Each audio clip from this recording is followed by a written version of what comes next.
చంద్రముఖి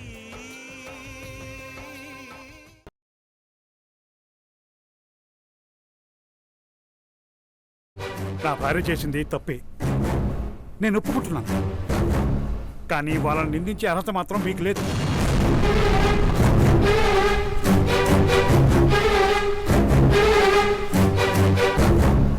అలాగని ఎవరో వచ్చి నా భార్యను నిందిస్తుంటే చూస్తూ ఊరుకోవడానికి నేనేమి చేతకానివాడిని కాదు.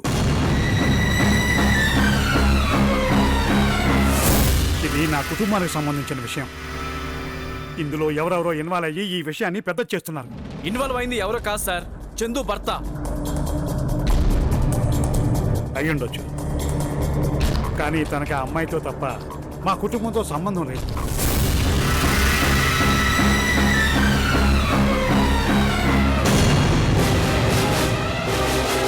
రాజాబాబు అమ్మాయిని కాపాడు తీసుకొచ్చిన దగ్గర నుంచి ఆ అమ్మాయి బాధ్యత తనపై వేసుకున్నాడు.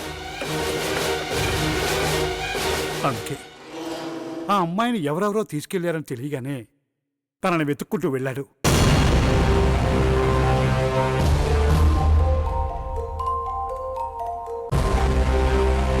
నా భార్య వల్ల జరిగిన పొరపాటుకి రాజా ఇప్పటికీ కుమిలిపోతున్నాడు.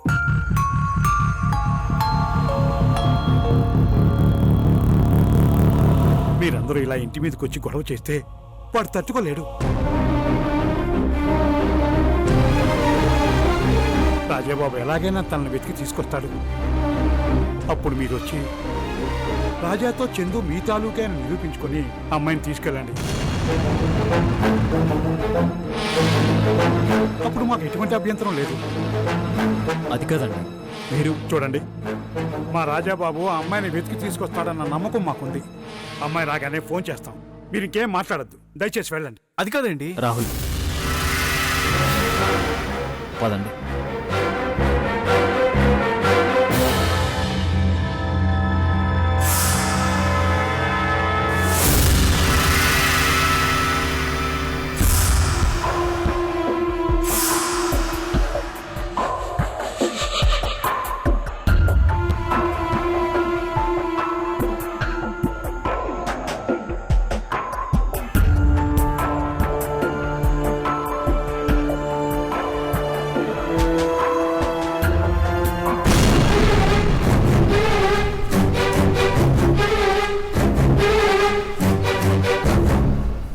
కార్తీక్ బాబు, వాళ్ళు అన్ని మాటలు మాట్లాడుతూ ఉంటే మీరు ఏం మాట్లాడకుండా ఉన్నారేం బాబు?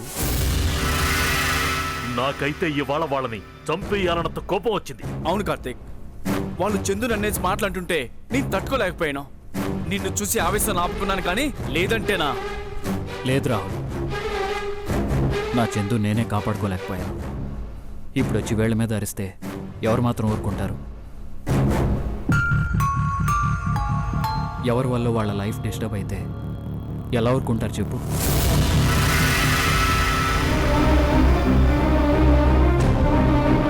అదృష్టం బాగుండి రాజా లాంటి మంచి మనిషికి చందు దొరికింది. రాజా మంచివాడు కాబట్టి చందు తన బాధ్యత అనుకుని పేపర్ యాడ్ ఇచ్చి తనను తన వాళ్ళకి దగ్గర చేయాలనుకున్నాడు. కానీ దానివల్లే చందు ఆపదలో పడుతుందని అతను ఎక్స్పెక్ట్ చేయలేదు. ఆ పేపర్ యాడ్ చూసి తన వాళ్ళెవరో వచ్చి తీసుకెళ్తారా అనుకున్నాడు, కానీ ఇంకెవరో వచ్చి తీసుకెళ్తారా అనుకోలేదు రాహుల్. అందుకే తన అమ్మా నాన్న అని వచ్చిన వాళ్ళకి చందును అప్పగించాడు. ఆ తర్వాత మరో 3 వ్యక్తులు వచ్చి అడిగే వరకు తనకు తెలీదు తనని తీసుకెళ్ళింది చందు తల్లిదండ్రులు కాదని. నాకు తెలిసి చందుని తీసుకెళ్ళింది ఆ యశోధర భద్రావతి అయి ఉంటారు.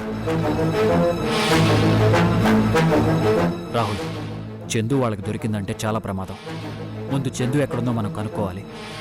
మనం ఏమాత్రం ఆలస్యం చేసినా చందుకి ఏమైనా జరగచ్చు రాహుల్. మనం చందుని ఎలాగైనా కాపాడుకోవాలి. పదండి, వెతుకుదాం. అలాగే కార్తీక్.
చివరికి దొరికావే చంద్రముఖి. ఈ క్షణం కోసమే నేను ఇన్ని రోజుల నుంచి నీ కోసం వెయిట్ చేస్తున్నాను. నిన్ను నా చేతులతో చంపితే గాని నా బ్రతుక్కి అర్థం ఉండదు. అర్థం ఉండదు.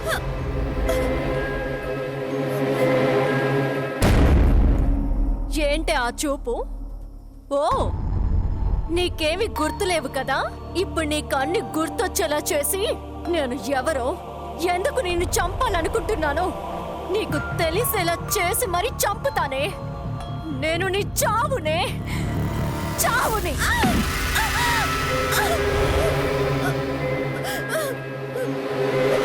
గుర్తొచ్చానా? గుర్తొచ్చానా? జలజ, జలజ, జలజని,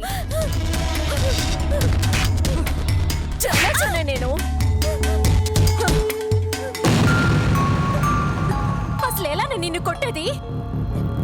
నీ మీద పడే ప్రతి దెబ్బ, ఎన్ని రోజులు నేనెంత నరకం అనుభవించానో నీకు తెలిసేలా చేయాలి. కానీ నీకు అవేవి తెలియడం లేదు.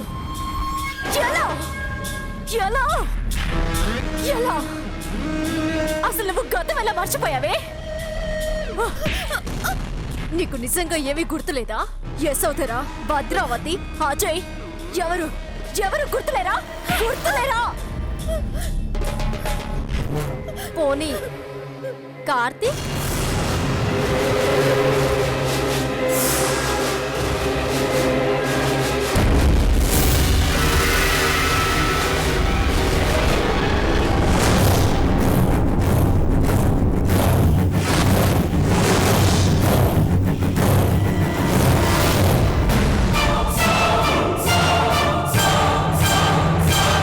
ఎదురుగా ఉన్న చావుని కూడా గుర్తించలేని నువ్వు కార్తీక్ పేరు వినగానే టక్కున తిరిగి చూసావంటే నీలో అతను అణువణువున ఇమిడి ఉన్నాడని అర్థమైపోయిందే.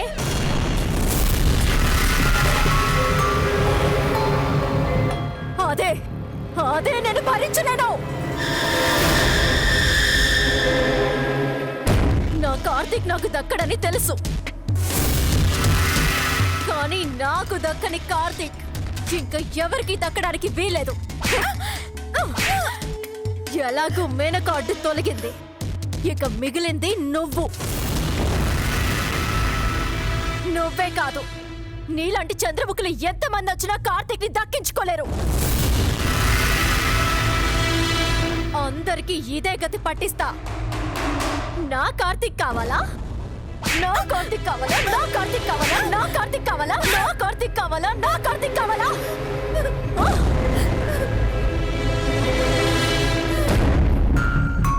గతం మర్చిపోయినట్టే కార్తీక్ ని కూడా మర్చిపో. మర్చిపో, మర్చిపో, మర్చిపో. చూడు, నువ్వంటున్న మాటల్ని బట్టి నీకు నాకు ఏదో పగుందని మాత్రం అర్థమవుతోంది. నువ్వన్న ప్రతి పేరు నేనింతకు ముందు విన్నట్టుగానే ఉంది, కానీ నాకు గుర్తుకు రావడం లేదు.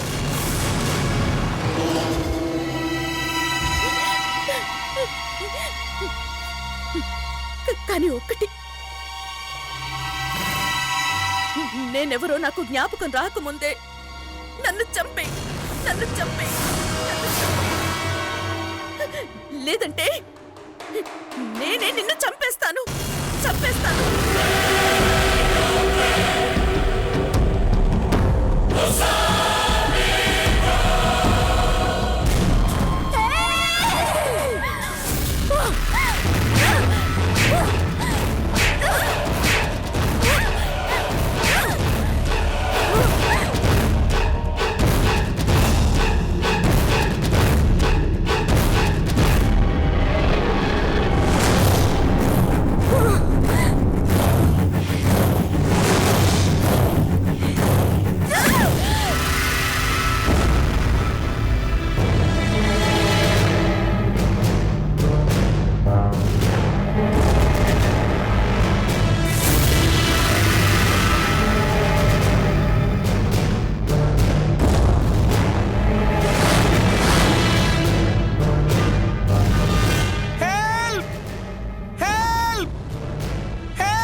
అసలు ఇది ఏం ప్లేసో ఎక్కడున్నానో ఏమీ అర్థమై చావట్లేదు.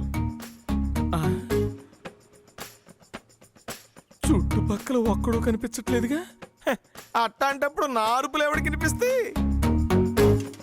గట్టిగా అరుద్దామంటేనేమో గొంతెండిపోయింది. గుక్కి నీళ్ళిచ్చేవాడు కూడా లేడు. ఆపద బాంధవులారా, ఎవరైనా వచ్చి నన్ను కాపాడండి రా. చచ్చి మీ కడుపును పుడతాను. మీ అమ్మ కడుపులు బంగారం గాను. రండ్రా ఎవరైనా.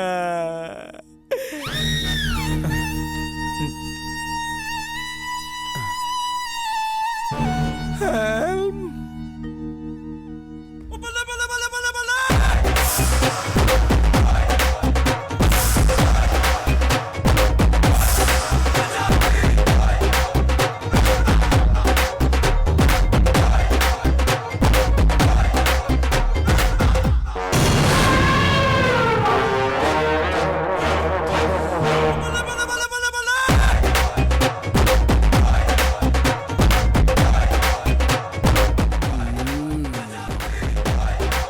అయ్య బాబోయ్, ఈడొచ్చాడేంటి? ఇప్పుడు పారిపోవడానికి కూడా అవకాశం లేదు.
ఏంటి సార్, బాగున్నారా?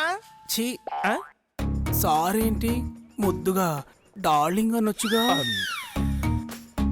అయినా ఏం డార్లింగ్ ఇది? ఎవరు నిన్ను ఇక్కడ పూడ్చిపెట్టారు?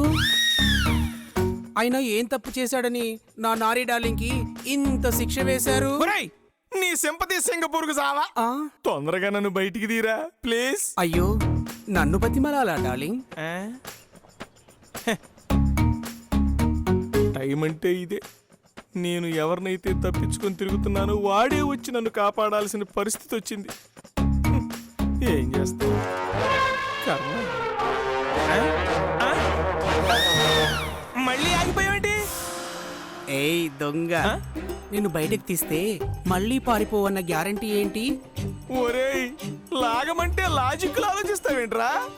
నేను పారిపోను గాని నన్ను బయటికి తీరా బాబు, నీకు దండం పెడతాను. ఇప్పుడు అలాగే అంటావు, తర్వాత పారిపోతావు. ఒరేయ్, ఎంతసేపటి నుంచో అరుస్తుంటే నువ్వు ఒక్కడవే నా దగ్గరకు వచ్చావురా. ఆ దేవుడు నా కోసమే నిన్ను పంపించాడు అనుకున్నాను. ఒరేయ్ మైగదు, తీరా, అర్థం చేసుకోరా. నేను అదే చెప్తున్నాను డార్లింగ్. నువ్వు నా ప్రేమను అర్థం చేసుకుని నాకు ఐ లవ్ యూ చెప్పి నా మెళ్ళో తాళి కడతానని చెప్పు. నేను నిన్ను ఇప్పుడే బయటకు లాగుతాను. ఒరేయ్, నువ్వు మనిషివా మందార పువ్వా? నేను నీ మెళ్ళలో తాళి కట్టడం ఏంటి, ఐ లవ్ యూ చెప్పడం ఏంట్రా? అది సృష్టికి విరుద్ధం నాన్నా, అది సృష్టికి విరుద్ధం. అవన్నీ నాకేం తెలీదు డార్లింగ్. నువ్వు నాకు ఐ లవ్ యూ చెప్తేనే నేను నిన్ను బయటకు తీస్తాను, లేదంటే అంతే. నేను చెప్పను కాక చెప్పను. ఏమనుకుంటున్నావు నువ్వు? నీ ఇష్టం. నేను ఇంకాసేపు ఇక్కడే వెయిట్ చేస్తాను. ఆలోగా నీ మనసు మారుతుందేమో చూద్దాం.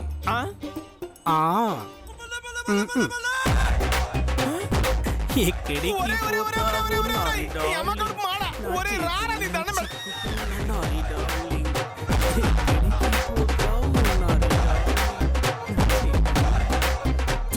నా బతుకు జడ. ఒరే నారిగా, పోయి పోయి ఇట్లాంటి పరిస్థితుల్లో ఇరుక్కున్నావేంట్రా?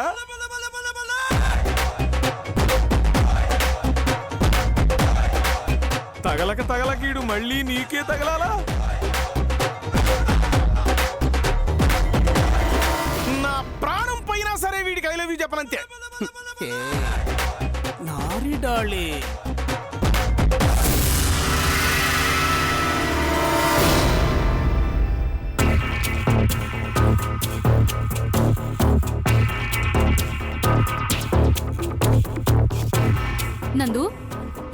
ఎందుకున్నావే ఇప్పుడు బట్టలు ఎందుకు సర్దుతున్నావు? ఎందుకా? ఎవరితో వచ్చి మనల్ని మెడ పట్టుకుని బయటకి గెంటేసి అవమానించక ముందే మనంతట మనమే వెళ్ళిపోవడం మంచిదమ్మా. ఏంటే ఏంటే నీకు పిచ్చి పట్టిందా? ఉన్న పళంగా ఇల్లు వదిలి ఎక్కడికి వెళ్తావు, ఎలా బ్రతుకుతావు? నీ సంగతి నాకు తెలీదమ్మా. నేను మాత్రం వెళ్ళాలనే డిసైడ్ అయ్యాను. బ్రతకడానికి చేతనైనన్ని రోజులు బ్రతుకుతాను, లేదంటే చస్తాను. అంతేకాని ఈ ఇంట్లో మాత్రం ఒక్క క్షణం కూడా ఉండను. చూడు నందు, సమస్య వస్తే పరిష్కరించుకోవాలి గాని ఇలా దూరంగా పారిపోకూడదు. ఈ మాటలు చెప్పడానికే బాగుంటాయి కానీ ఆచరించడం అంత ఈజీ కాదమ్మా. బావదాన్ని ఖచ్చితంగా మళ్ళీ ఇంటికి తీసుకొస్తాడు. ఇప్పటికే దాని గురించి చాలా మంది వచ్చారు. అది డేంజర్లో ఉందని బావకు అర్థమైంది. వాళ్ళందరి నుండి బావదాన్ని కాపాడుకోవడానికి తను ఎంతకైనా తెగిస్తాడు. అవసరమైతే దాని మెళ్ళో తాళి కట్టి అందరి నోళ్లు మూయిస్తాడు. అప్పుడు అది ఇంట్లో మహారాణిలా సింహాసనం మీద కూర్చుంటుంది. అప్పుడు నువ్వు ఇంట్లో వంట పని, నేను ఇంటి పని చేస్తూ ఊడిగం చేయాల్సి వస్తుంది. ఇది కాదమ్మా నేను కోరుకుంది. నాకు కావలసిన స్థానం ఈ ఇంట్లో కాదు, బావ మనసులో. అదే లేనప్పుడు ఈ ఇంట్లో నేనుండి ఏం లాభం? ఏంటే బావా బావా బావా అతను కాదన్నంత మాత్రాన నీకు పెళ్ళే జరగదా? నీకేం తక్కువే, అందం చదువు అన్నీ ఉన్నాయి. నిన్ను దూరం చేసుకుంటున్నందుకు అతను బాధపడాలి. ప్రేమను పొందలేని వాళ్ళు బాధపడతారు కానీ కాదన్న వాళ్ళు ఎందుకు బాధపడతారమ్మా? బావ నాకు దక్కడని అర్థమైపోయింది. ఇంకా నేను ఇక్కడ ఉండి తనెవరితోనో చెట్టాపట్టాలేసుకుని తిరుగుతూ ఉంటే చూస్తూ నేను తట్టుకోలేనమ్మా. నందు నందు ఆగు నందు, నందు ఆగు నందు. నీకు రాజా దక్కడం తెలిసి నువ్వు ఇంట్లోంచి వెళ్ళిపోవాలనుకుంటున్నావు. అంటే రాజా లేకుండానే నువ్వు బ్రతకాలని డిసైడ్ అయిపోయావు. ఆ బ్రతికేదు ఈ ఇంట్లోనే బ్రతికితే నీకేంటి నష్టం? నీ జీవితంలో లేడనుకున్న రాజా ఈ భూమి మీద ఉండటానికి వీల్లేదు.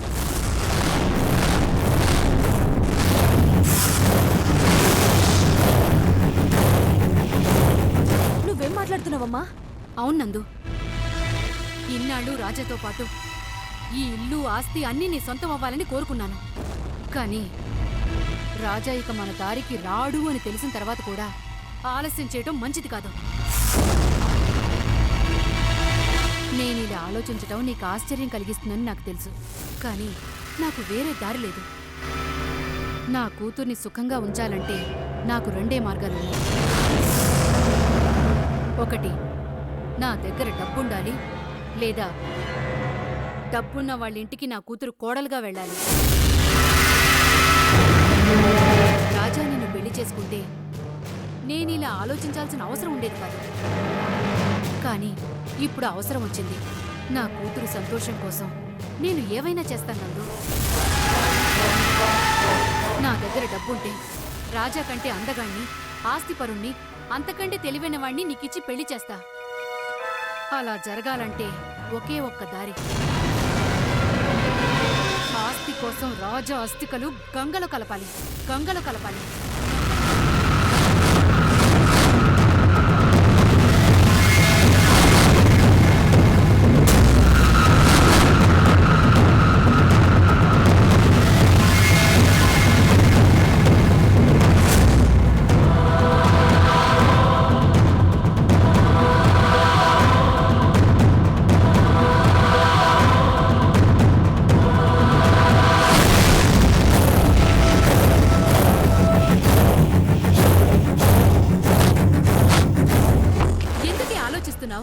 నీ గురించి క్షణం కూడా ఆలోచించని వాడి కోసం నువ్వు అరక్షణం ఆలోచించినా అది వృధానే అవుతుంది. ఆవేశంలో నువ్వేదేదో మాట్లాడుతున్నావమ్మా. ఆవేశంలో మాట్లాడినా ఆలోచించే మాట్లాడుతున్నానందు. నీ బ్రతుక్కో దారి చూపించాలంటే నేను ఈ దారిలో వెళ్ళక తప్పదు. నేను ముళ్ళ బాటలో నడిచైనా సరే నిన్ను పూల బాటలో నడిపిస్తా.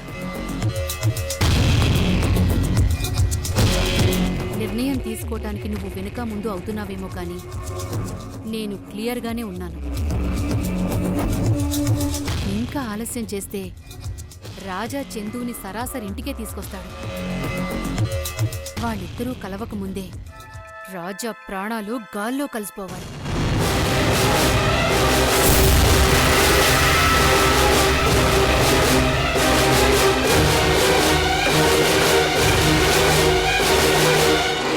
ఒక్కసారి ఊ అన్నందు. నువ్వు రాజాతో ఊహించిన దానికంటే 10 రెట్ల జీవితాన్ని నీ కళ్ళ ముందుంచుతాను.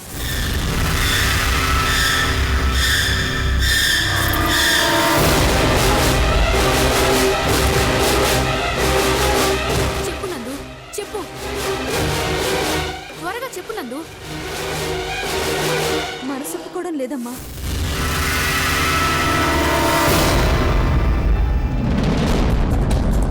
నీ మనసు ముక్కలు చేసిన వాడి కోసం ఎందుకే మనసు పెట్టి ఆలోచిస్తున్నావు? ఊ అన్నందు, అన్నందు, ఊ అను. అతను నీలా ఆలోచించుంటే నీ చెయ్యి అందుకునేవాడు. అయినా ఏం చేశాడు? నీ చెంప చెళ్ళు అనిపించాడు. నీ మనసు తెలుసుకున్న వాడే అయ్యుంటే నువ్వు ప్రేమగా పెంచుకున్న పక్షుల్ని ఎగరేసిన రోజే దాన్ని మెడ పట్టుకుని బయటికి గెంటేసేవాడు. కానీ నిన్నే బయటికి గెంటేస్తానన్నాడు.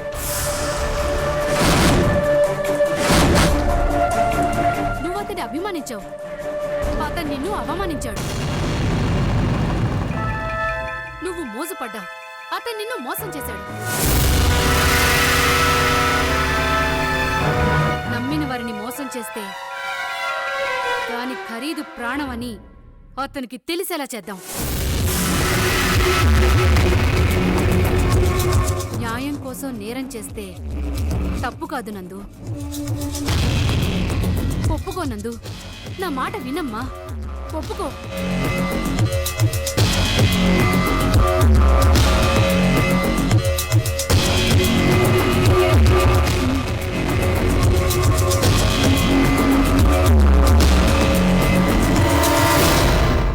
ఓకే అమ్మా.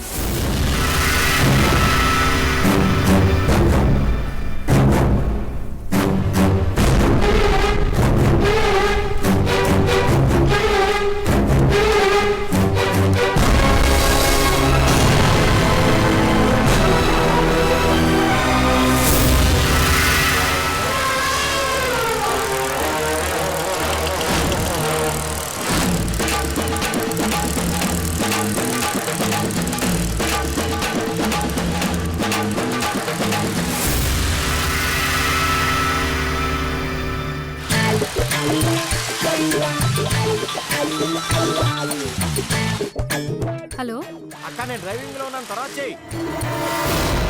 ఒరేయ్, బండి ఆపరా. ఎందుకక్క? ముందు నువ్వు ఆపరా చెప్తాను. ఏంటక్క నువ్వు?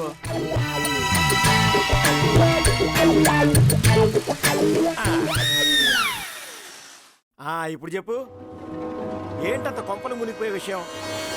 ఒరేయ్, అరవకుండా నేను చెప్పేది జాగ్రత్తగా విను. నువ్వేం చెప్తావో నాకు తెలుసక్క. ఆ చందు మళ్ళీ ఇంటికి రాకూడదు, అంతే కదా? చందు కాదురా, చందు కోసం వెళ్ళిన రాజా కూడా ఇంటికి రాకూడదు.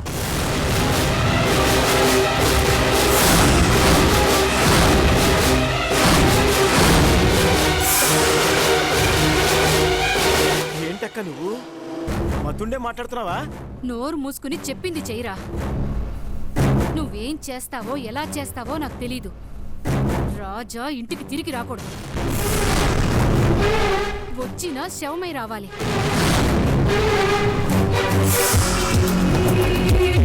ఎంత ఖర్చైనా పర్వాలేదు, నేను చూసుకుంటాను. అంతేకాదు, రాజా పోతే ఆస్తి ఎలాగూ మాకే వస్తుంది కాబట్టి ఆస్తిలో పావు వాటా నీదే. ఆస్తి విషయం పక్కన పెట్టక్క, మరి మన నందుని ఒప్పించిన తర్వాతే నీకు ఫోన్ చేశానురా.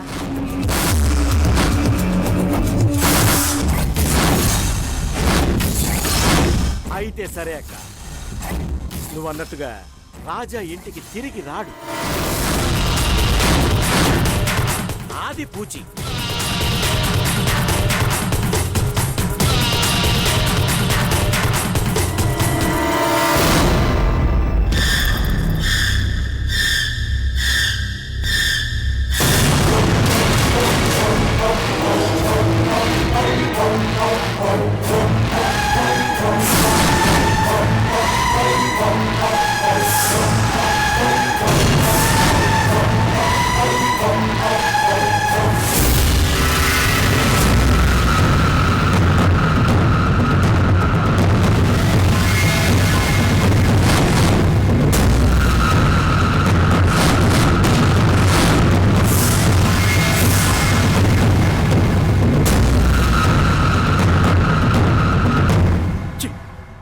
జన్మలో మీకు బుద్ధి రాదే.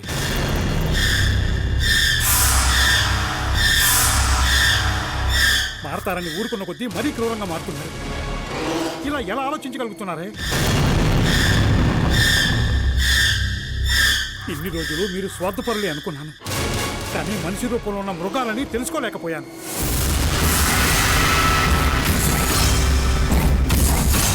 తెలుసుంటే రాజా కంటే ముందు నేనే మిమ్మల్ని ఎత్తుని బయటకు గెంటేసేవాడిని.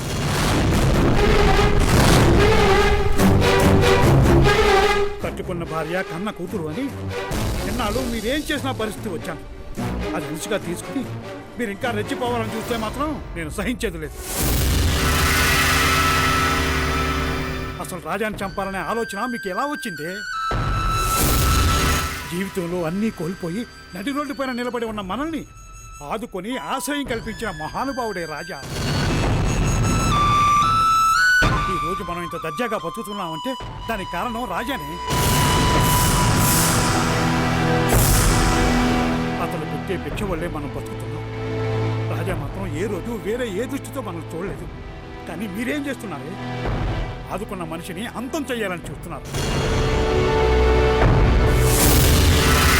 దానికంటే బుద్ధి లేదు సరే. నీ జ్ఞానం ఏమైంది నందు? చదువుకున్న దాన్ని తెలివైన దాన్ని అని విర్రవిగుతావు కదా. ఈ రోజు ఏమైంది నీ తెలివి?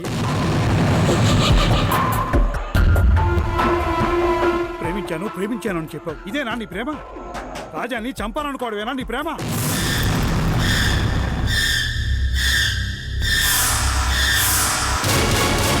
ప్రేమలో స్వార్థం ఉండొచ్చు నందు, కానీ స్వార్థంగా ఆలోచించడం ప్రేమ అనిపించుకోదు. ఇన్ని రోజులు నువ్వు రాజాని ప్రేమిస్తున్నావు అనుకున్నాను, కానీ నీ స్వార్థం కోసం నువ్వు అతన్ని కోరుకుంటున్నావు అనుకోలేదు.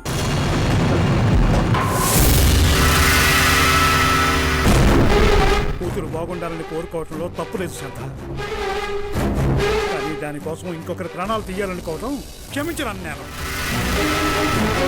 ఆ నేరం మీరు చెయ్యాలనుకున్నా నేను చెయ్యనివ్వను.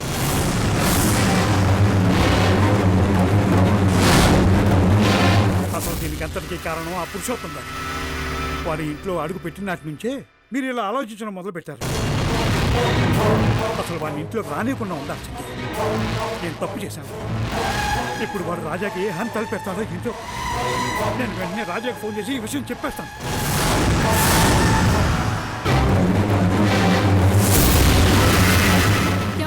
మీరు ఎక్కడికి వెళ్తున్నారు? నేనుండగా మీరు ఎక్కడికి వెళ్ళడానికి వీల్లేదు. వెళ్తాను, వెళ్ళి రాజాకి ఈ విషయం చెప్పి తీరుతాను. ఎక్కడికి వెళ్తారండి?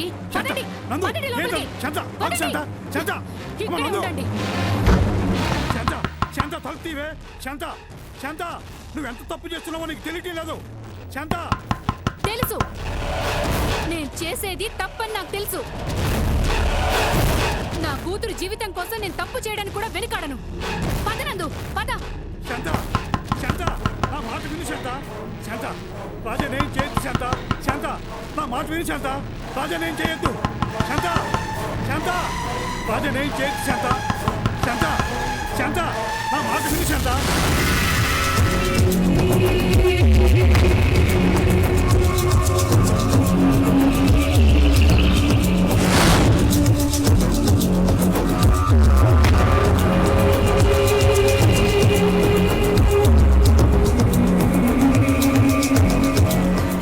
ఇలా ఎంతసేపని రోడ్ల మీద తిరుగుతూ దాని గురించి వెతుకుతూ ఉందాం.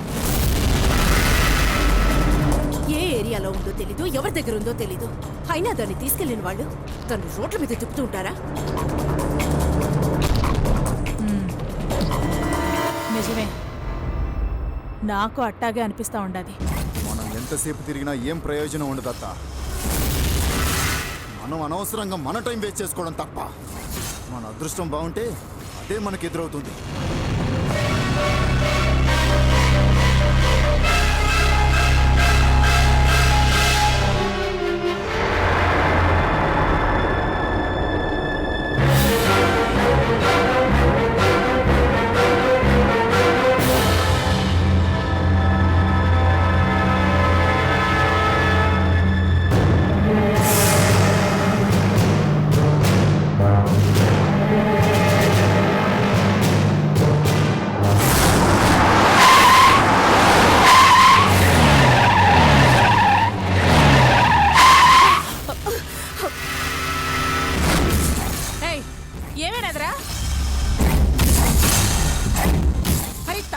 వాడిని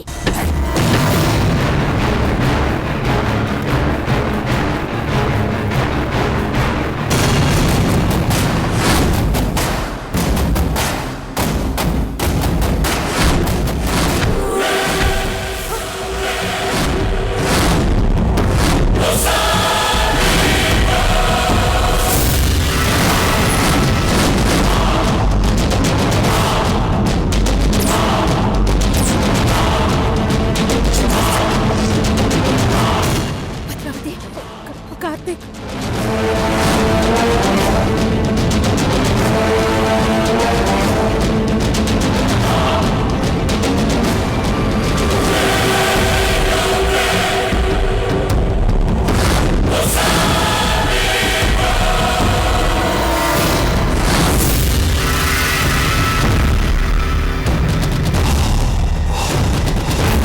రే కారు వెనక్కి పోనీ పోనీ. పోనీ రా త్వరగా.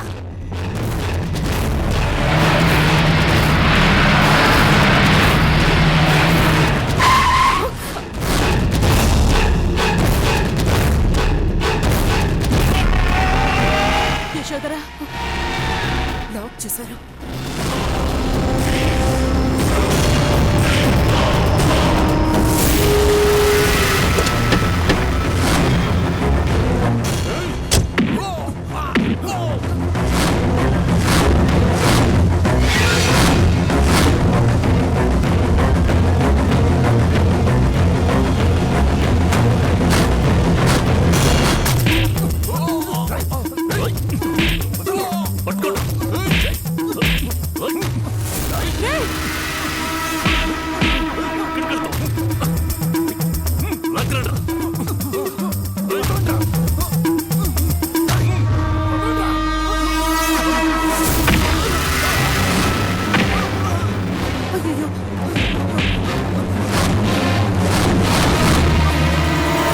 యశోదరా, నా అల్లుడు.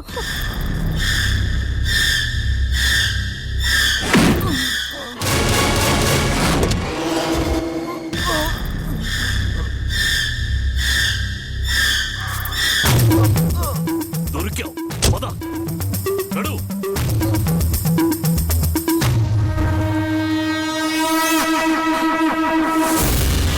ఏయ్,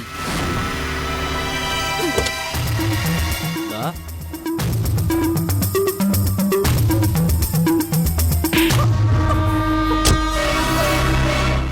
ఎన్నాళ్ళకి దొరికావే.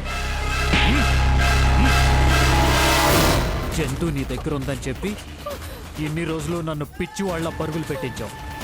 ఇప్పుడు ఏం చెప్పి తప్పించుకుంటావే? ఆ? కార్తీక్, నువ్వు యశోధరతో పెట్టుకుంటున్నావన్న విషయం మర్చిపోతున్నావు. నేను ఎదురుపడిన తర్వాత కూడా నీకు మాటలు వస్తున్నాయంటే చావుకి అడుగు దూరంలో ఉన్న విషయం నువ్వు మర్చిపోతున్నావు. నీకు ఇవాళ చావుని పరిచయం చేస్తాను.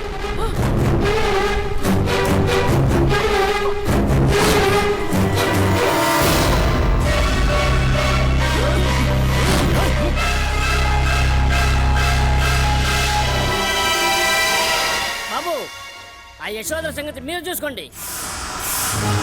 ఆ భద్రావతిని మాకు అప్పు చెప్పండి.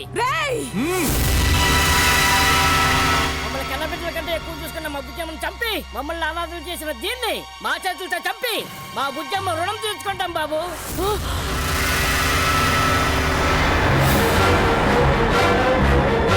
అవును బాబు, ఇవాళ మేము వచ్చింది వేడని చెప్పడానికే. ఇన్నాళ్లకు దొరికింది ఇది. దీన్ని ముక్కలు ముక్కలుగా నరికి మా కసి తీర్చుకుంటాం. ఏయ్! ఆడవాళ్ళ మీదేంట్రా మీ ప్రతాపం? వీళ్ళు ఆడవాళ్ళేంట్రా? ఆ మాట అంటే ఆడ జాతికి అవమానం.